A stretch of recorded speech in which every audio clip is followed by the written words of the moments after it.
Folk music has an interesting past in American popular music.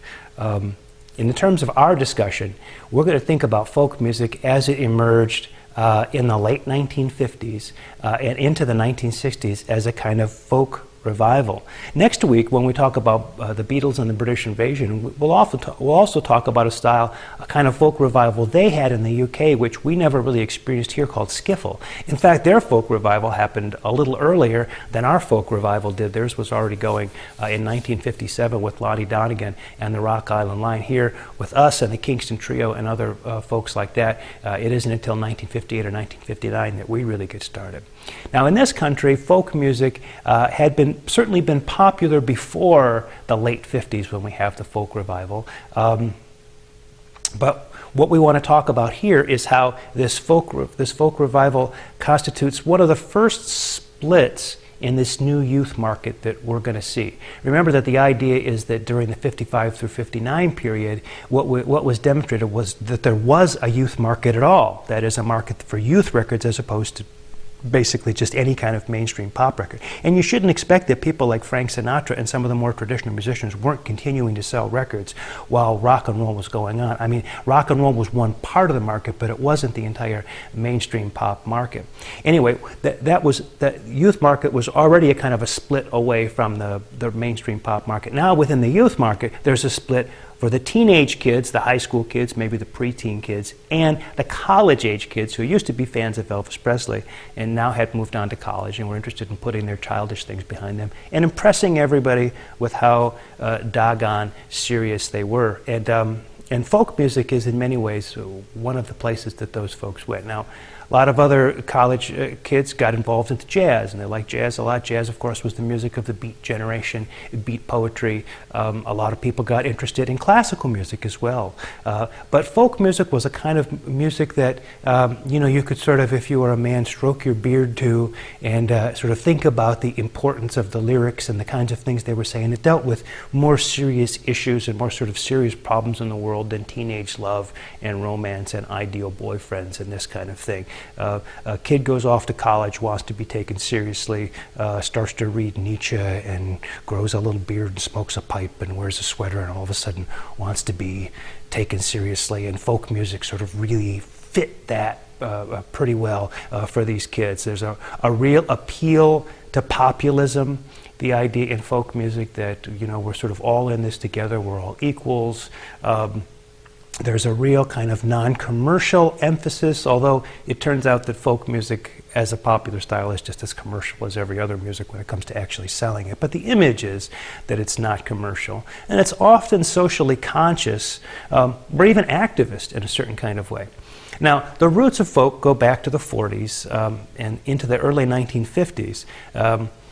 With people like the Weavers, Woody Guthrie, Pete Seeger, writing music that was really about social problems and a kind of an approach to everybody sharing in things together. This land is your land, this land is my land. But and some of those early songs are tunes like the Weavers' Goodnight Irene, which was a #1 hit on the pop charts in 1950, or On Top of Old Smoky, a #2 hit in 1951. But with the rise of McCarthyism in this country and the seeking out or trying to flush out all the possible communists or communist sympathizers in the country, rightly or wrongly, whatever you may think about that. A lot of folk musicians were under scrutiny because they were seen as communists or communist sympathizers. And that was sometimes true, actually. It wasn't always true of everybody, but it actually was true. I mean, some really did believe in communism. But that tended to sort of put a damper on their ability to sell records to a mainstream pop audience. So there's a kind of a silence that happens in folk music into the 1950s. And when folk music starts to revive in the late 1950s, it really stays away from political issues. The most important group in this part of this folk revival is a group out of San Francisco called the Kingston Trio. They take their name, the Kingston Trio, from this fascination we had for calypso music at about the same time. Harry Belafonte singing tunes about Jamaica Farewell, or the Banana Boat Song, the Deo song, that kind of thing. And so Kingston was kind of in the air and kind of a hip thing to do. So they were the Kingston Trio, even though their music had nothing to do with calypso music or Jamaica. Anyway, their approach, three guys singing and playing acoustic instruments, guitars and banjo, singing in harmony, producing very professional performances that never seemed really professional. They give the image of just three guys that could be anybody who picked up these instruments and they're just sort of singing and playing. But if you listen to the recording, you see that there's an awful lot of production, an awful lot of talent, and an awful lot of thought to the arrangement that goes into them. A good example is their big #1 hit from 1959, Tom Dooley, which is a traditional song, a 19th century song that deals with a murder and this kind of thing, but it doesn't get into issues of civil rights or socioeconomic problems or issues or politics or anything like that. It deals with these kinds of serious issues from a historical perspective, which is kind of safe to do at the time because, like I say, there had been a big scare with the McCarthyism thing. The Kingston Trio were on Capitol Records out of Los Angeles, and in the period between 1959 and 1965 had 10 singles in the top 40. They were very, very big during this period. And when somebody thought of what is folk music in the period before the arrival of Bob Dylan and Roger McGuinn and all these guys with folk rock in 1965, folk music probably meant either the Kingston Trio or a group we're going to talk about in just a minute, Peter, Paul, and Mary. It's important for us to realize that somebody like Bob Dylan didn't really have a professional performing career, even though he did records. He wasn't really sort of a star as a performer until 1965. So folk music really meant the Kingston Trio in many cases. They were very, very successful. Other groups of note that are sort of similar to the Kingston Trio would be the Highwaymen, the Rooftop Singers, or perhaps most importantly, the New Christie Minstrels. All of these groups are very polished, happy kind of folk sound that stayed way clear of any kind of controversy or political affiliation. If you're interested in the whole scene around that, there's a fantastic movie by Christopher Guest called A Mighty Wind, which takes a kind of a satirical view of all this, but much of, like a lot of those Christopher Guest movies, much of what's in there is a pretty accurate representation of a lot of what went on, even if the characters themselves are sort of, comedic and not accurate representations of anybody in particular. Well, let's talk about Peter, Paul, and Mary. Here's a group that really, like the Kingston Trio, were really at the top of this folk revival. Formed in Greenwich Village in 1961. For a long time in the early 60s, Greenwich Village was the home of folk music, and so they came out of that Greenwich Village scene. Were put together on purpose to have a vocal trio, and had a whole series of hits. If I Had a Hammer in 1962, Puff the Magic Dragon in 1962, and Blowin' in the Wind by Bob Dylan.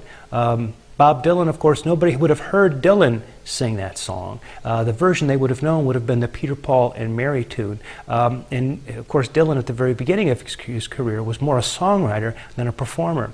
So the point that I really want to drive home with regard to this folk revival is that while we think of people like Bob Dylan and Joan Baez as being important folkies during the 1960s, that really doesn't happen until the second half of the decade. The beginning of the decade, it's really about this sort of milder, more commercial form of folk music, which all the same is posing itself as not being very commercial, characterized by groups like the Kingston Trio and Peter, Paul, and Mary. As far as Bob Dylan is concerned, it's probably worth considering that during these years when these performances by these other groups like the Kingston Trio, Peter, Paul, and Mary were so polished vocally and so arranged, somebody like Dylan with the voice of his and the harmonica playing and all that was thought of as really too amateurish for prime time. I mean, it was fine for coffee houses and for Greenwich Village and for people who were folk enthusiasts, but it just really wasn't polished enough to be part of of folk music as it was understood in the first half of the decade. And so Dylan was largely relegated to being a very talented writer of songs that other people performed.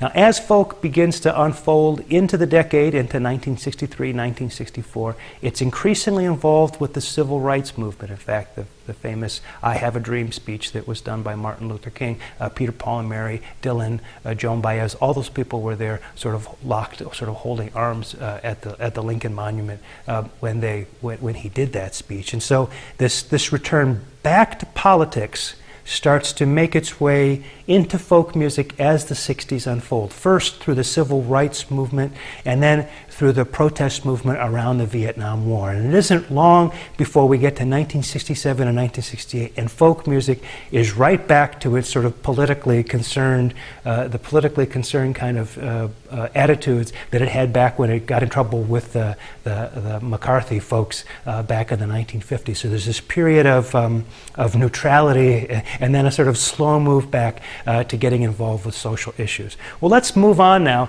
to the next lecture and consider what happens to rockabilly during this period, and consider these rockabilly popsters.